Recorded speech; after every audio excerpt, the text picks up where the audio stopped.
Okay, so we're talking handler offense today, and we're going to start by going through some of our reset setups, how we position ourselves, what different options we have. So we have the green team on offense with a vertical stack playing this way up the field, black team on defense, and a yellow disc over here.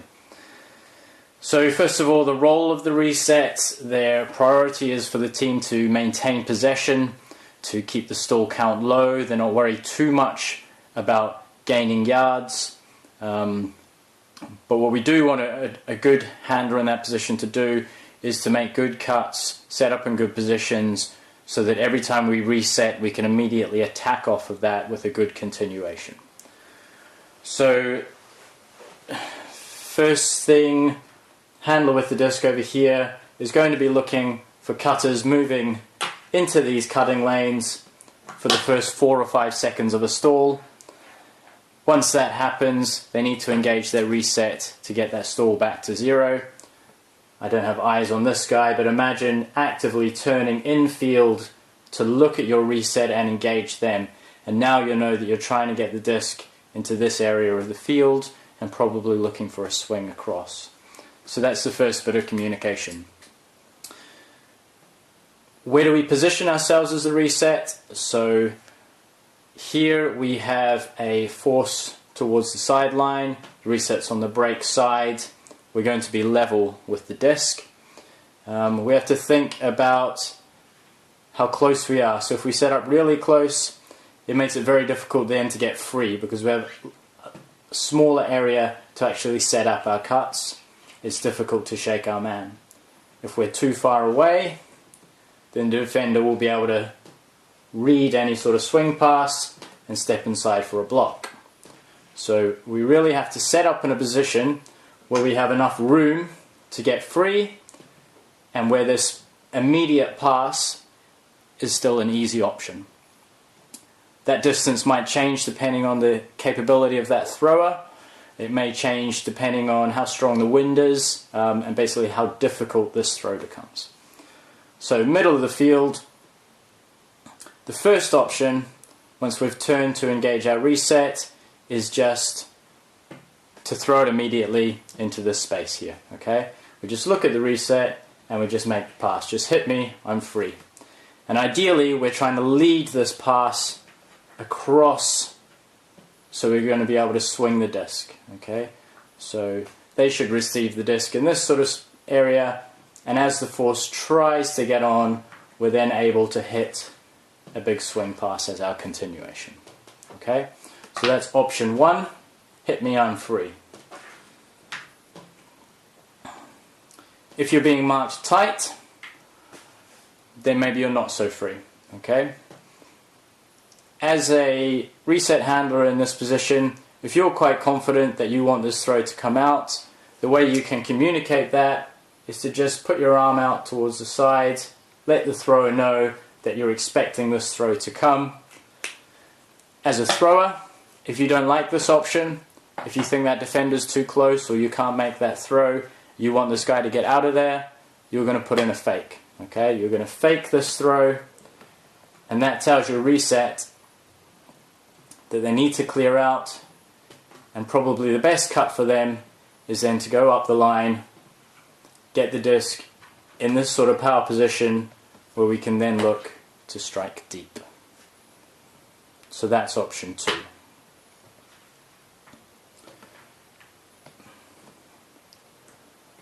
Now, if we are being marked tightly, we want to be able to win the race to this area. Okay? So we need to really think about how we set up and what our defender is doing and what they're taking away. So in those first 4 or 5 seconds where we're looking, this handler is looking upfield, a good reset handler is trying to set up, make sure they're free by the time they get engaged. So if they're standing there still and the defender is also quite static and they're happy with the position, then when the reset handler is engaged, they're going to struggle to get free. So you need to know, first of all, sort of what your handler space is. Okay, you have this area here, roughly, to get free when required. and you want to make sure that you're not interfering with any of the upfield cuts. So early on in the stall count, don't be rushing in across here to cut off a deep shot or something like that. Same with these cutters, they shouldn't be cutting all the way in and severing that link to your reset, because that's your lifeline. So know what your handler space is and use that to set up your cuts. If you find that you have dragged yourself too close to the disc before you're engaged, just get back. Okay? So you're going to want to keep your defender moving and get them away from the area that they're trying to protect. You're going to be using backpedaling, side shuffling. You're going to use your jab step as you hit an attack up the line. You can also play around with a few things. For instance, you can drag this guy upfield. Okay, he's really going to want to respect this area here, the up the line area there. By taking him upfield, you give yourself a little bit more space to hit this pass here if you want it. Okay, or even to fake in. Your defender has to commit to get it, and then you can take the inside line to beat them up the line. Okay, that's a sort of classic move. If you think you've got them for pace, maybe take them all the way back here. Okay, and if they go with you, then it just becomes a foot race to get up the line. If they're really bodying you quite tight, you can drag them back pedal, and as their weight is coming this way, you can attack around the outside. They have to do a 180-degree turn, and you should be able to win that race as well. So during these sessions especially, I want you to play around with how you can move that person out of position to attack the area where you want the disc, either up the line or into the swing position. So to reiterate, option number 1, just hit me, I'm free. Then we look for continuation as a swing. Option number 2, go up the line to get the disc. So what happens if our defender covers that cut and we can't get the disc? Well, most teams have a system in place for their resets. It might be that they trust this player to get free and they allow them to cut back into this space, which is now free for the swing pass. Other teams might run some sort of cycle where they prefer, if this player doesn't get the disc up the line, they rejoin the stack, and the front of the stack instead is coming out for the swing pass. If you find yourself in this position and you want to cut back into this area, we're really again looking for a pass that is going to lead the reset cut into a swing pass. So rather than cutting just into here, we're cutting out to this position. The disc is being swung, and before we can get a force on, we are already facing where we want to throw, and we should be able to get a big yard gain and exploit the other side of the pitch. So that is our 3 options as a reset. Hit me, go up the line, or come back for the swing pass. Okay, next scenario. So we've moved the disc to the middle of the field now, and we're going to place our reset cutter. So instead of being level, as we were before, and the reason we don't want to be level is it allows our defender to easily poach in the open side lane, and it's quite difficult to get free on this up the line cut. We don't really have a good angle, and the better options are actually at 45 degrees. So from this position here, our defender is much less likely to poach because they're nowhere near us, so they're going to come a little bit closer. And what we have now is, again, we have an option number 1, hit me I'm free. But a far better option is what we call a plinko cut, where we are going round the back towards the break side of the field. So as this player makes his cut across, we dish the disc backwards, defender is trailing, and now we should have a big break option towards the side of the field. So that's our plinko cut. So it's quite a classic move. Defenders know that they need to respect that, and so they'll often mark you fairly tight at this 45-degree position. The other option we have is just to hit this upfield space on the open side.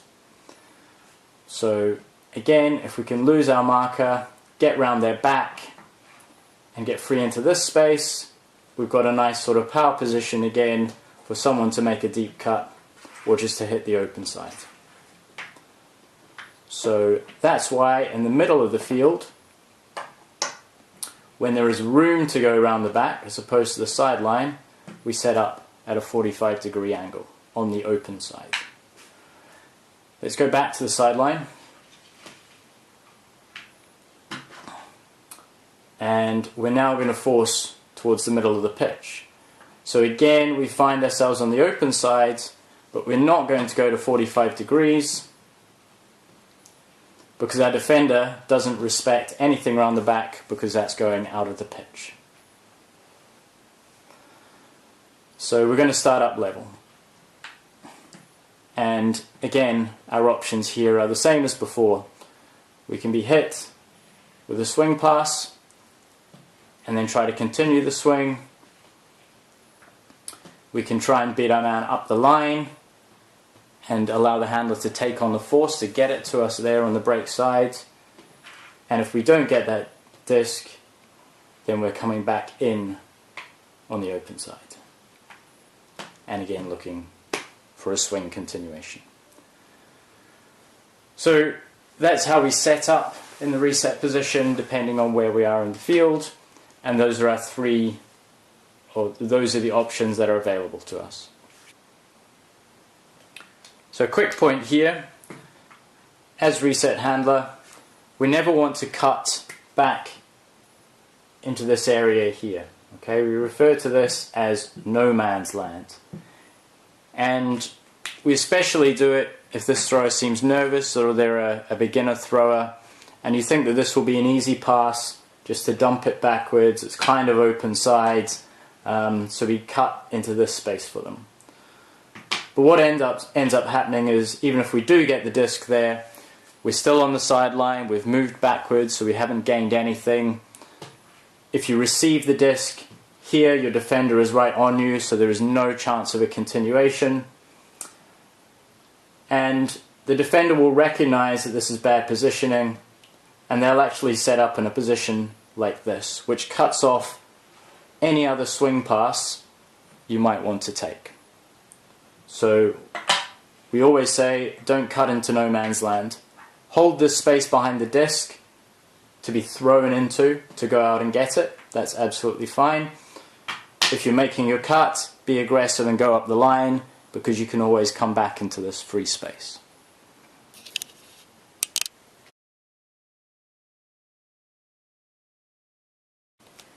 Right, we're going to talk a little bit about how to set up and what your options are as the third handler. So in a vertical stack, that's typically the front of the stack here. And their job is going to be either to cycle into this position if the reset clears out, or looking for a swing pass off of the initial reset. So let's imagine the scenario that this player goes up the line and then doesn't get the disc. As I said, in some systems this player might clear immediately back into the stack, and then it's up to the front of the stack to come out into this area to get the disc. Typically you'll see players just making this cut here, backwards, winning the foot race, getting the disc about here. They end up losing yards, and when they turn around, the force is set. Okay, so we're not getting much of a continuation, even though we've reset the force, reset the stall count. One thing to think about in this position is that this open side up the lane is always a threat. So if we initially attack towards that space, our defender has to cover it, and then we've got this nice cut away from the handler, away from the disc, so we can receive and then look to swing.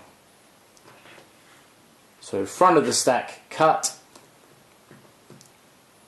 especially if your marker is tight on you, look to move them by attacking the open side and then cutting away from the disc for a lead pass and then a big swing continuation.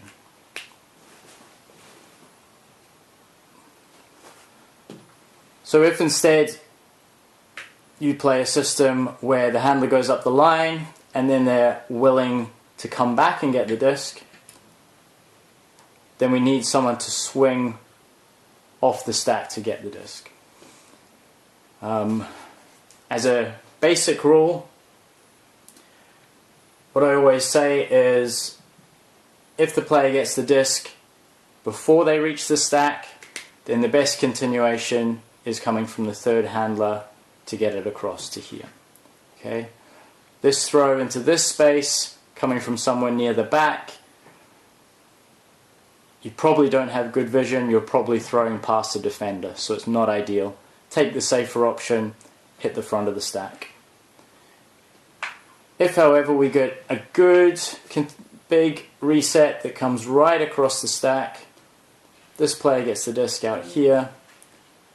Okay, now they have good vision of this break side lane or cutting lane over here, and we can probably hit someone upfield and get a much bigger gain on our continuation.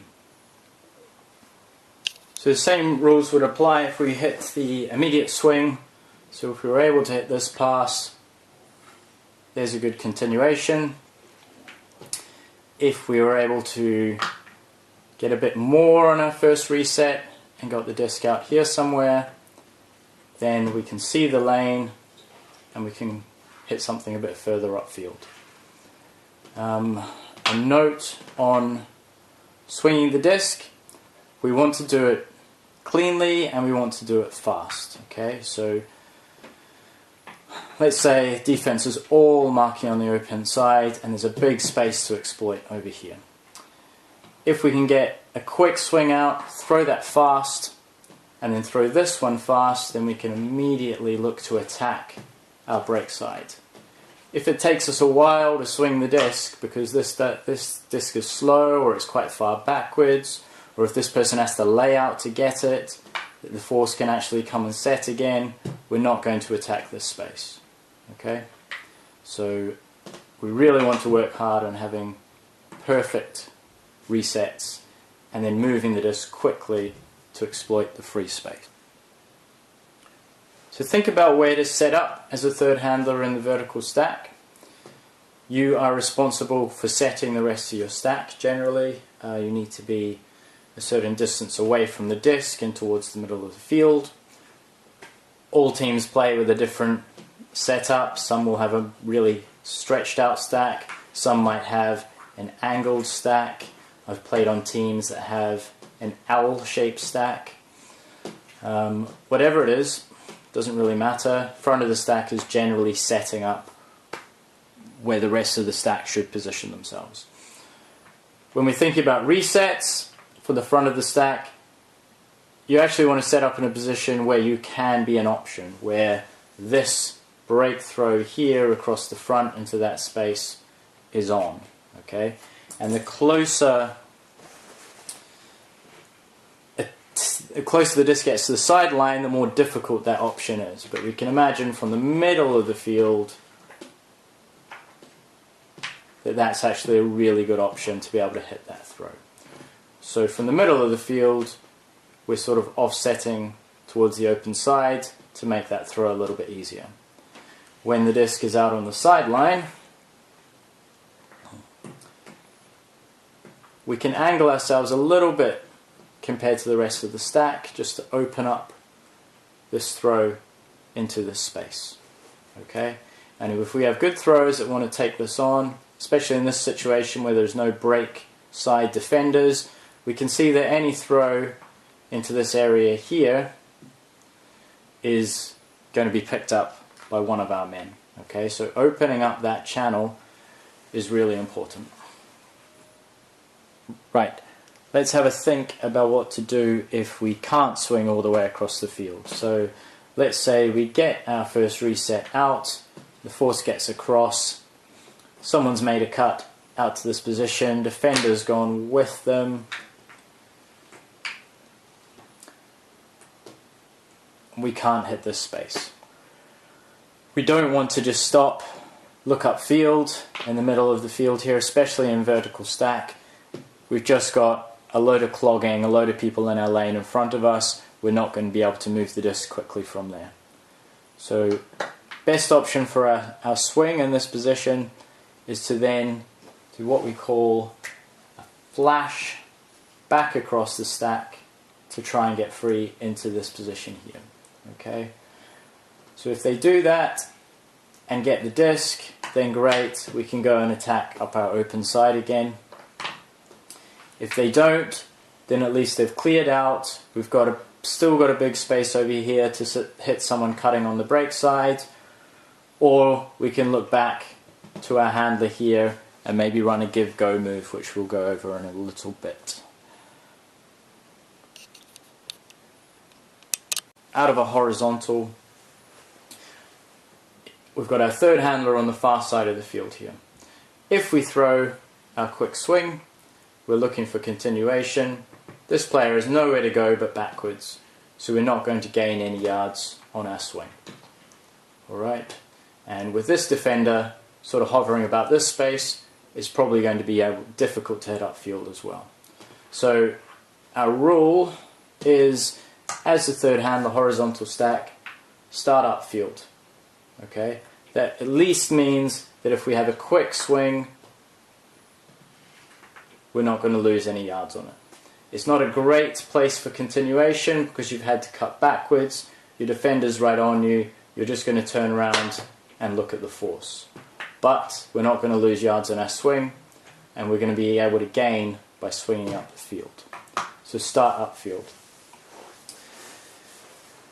If we see that this player makes the cut up the line, what we want to do from this position, we really sort of, this is a big pass to make to come all the way across here. And we know that this player is either going to come back and we're going to want the swing pass, or they're going to clear out and we're going to have to fill in this area somehow. And just winning a foot race into here is going to be difficult. Also, we're not looking at good continuation. So a good habit is when you see the reset player cut up the line, drift in field, almost to that place that's the front of like a vertical stack. Now from here, if you needed to fill in, if they were clearing out, it's going to be much easier. Okay, and again, you can make that cut to the open side and then away, or if you're free enough, you can just come into the space. But at the same time, if this player comes back for the swing to here, you've got a lot of free space now to attack for a second similar pass, and now you'll be able to look upfield with the disc to hit some of your upfield options. As a note for our upfield players, you also need to anticipate the swing. So there's no point in us getting the disc across and for that person to be looking upfield and just see a player in their lane and a defender in their lane and not able to hit anything. So as we see, let's go back to the start. As you see the swing about to happen, maybe this guy's gone up the line, this guy's drifted in field. We can see the first swing pass. We're anticipating the second swing to end up about here. So as that is going and this player's coming onto it, we really want to make some space in these lanes, maybe clear out altogether, so that then you have an option to go deep and be hit, or it might be that you've cleared the space for someone else to come and attack that throwing lane. Okay, so upfield cutters anticipate the swing and make sure you're clearing that lane so that there's continuation on immediately upfield.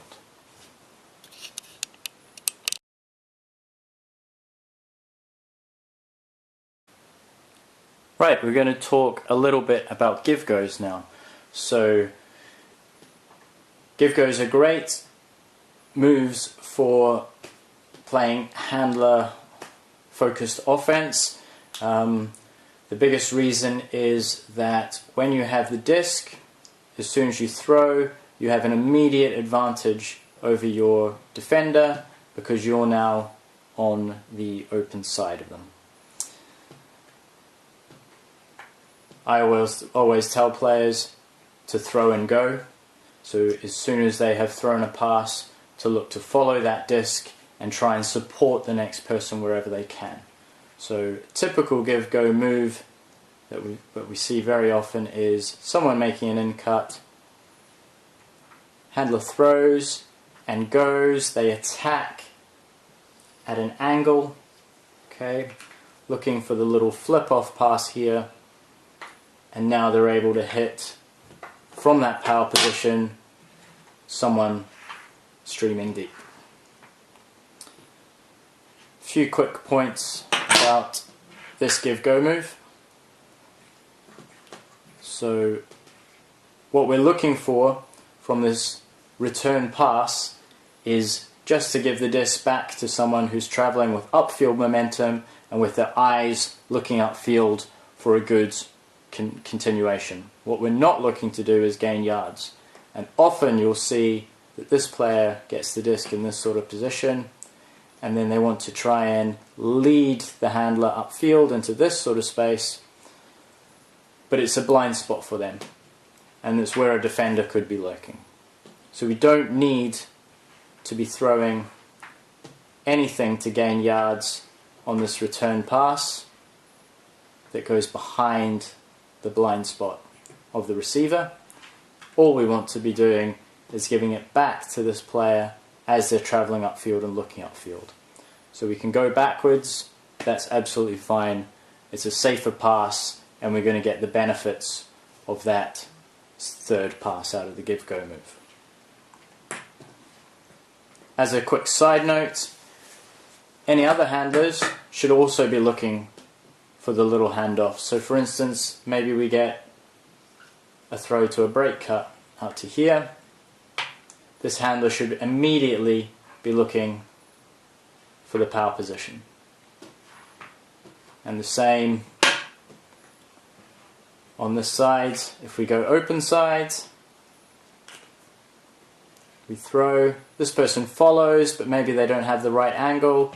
This guy's got a better angle for a little flip off, and then to look deep. We can also play give-goes with our handlers. So let's put the disc on the sideline again.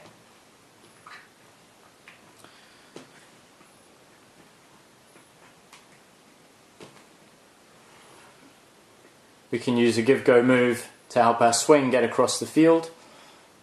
So let's say we throw to this position, this player gets the disc, it hasn't really gone past them, they're not really looking for continuation, but if we always follow our disc, we can flip it off, player's traveling with momentum and is then looking for the swing. So another good reason of why whenever you throw, you should follow your disc and try and support the player.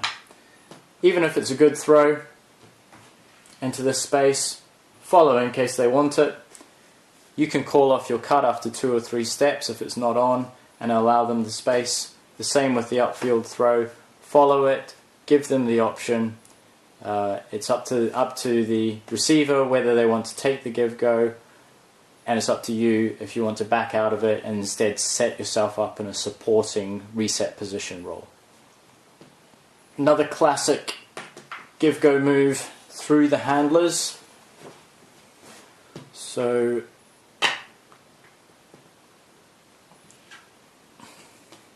we're set up.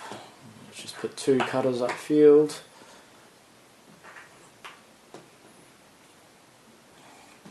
We're set up here at 45 degrees. Defender is poaching off a little bit. We can throw our reset to this position, and then immediately we have the advantage of being on the open side of our man. Attack this position as the force comes round, and then we throw the give-go. So in 2 passes we've gone from here and made some quick yards on the open side. You'll see that move happening all the time with good handlers that know each other. You'll even see it run off the sideline. So what happens here is we get a swing pass across. We fake the big swing so our defender bites on it. This player drops into this position. We give it to them. Force comes down, and then we make a big yard gain up the line. We see it off of Plinkos as well, so let's go back to the middle of the field. Okay, so player runs around the back, defender's coming with them, they get the Plinko, they fake the continuation so the defender bites. Meanwhile, this handler is dropped to this position, and they play a give-go and burn them up the line. Okay, so these give-goes moves are really good to throw in. It keeps you unpredictable. If you've got really good swing options and you've run your Plinko and hit the break side multiple times, defenders will start to want to cut that off. And as they do, if you can get them to overcommit and then attack back the way you came from with the give-go move, then next time they won't respect your swing so much, and you'll be able to get that out. So as handlers, mixing up these give-go moves as well as getting your swings quickly across the field whenever you can is going to really free up space for you on the field. Okay, so hopefully that gives you some ideas of how to play as a handler, thinking about positioning, thinking about your options as a reset, swinging the disc and making the most out of your continuations, where to get free, following your disc, running give-go patterns to keep the disc moving and to stay unpredictable. There's obviously a lot more to it than that. Playing as a handler, you know, your main role is always supporting the disc, making sure there's a reset available. Also directing the attack of the offense, so seeing upfield where the space is to exploit and trying to move the disc to that position whenever you can.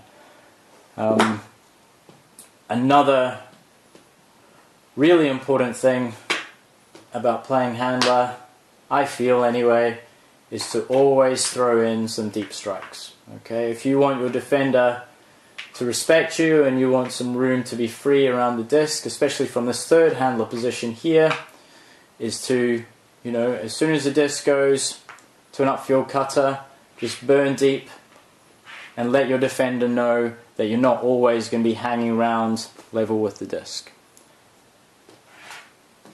Boom, you'll always get some glory as well.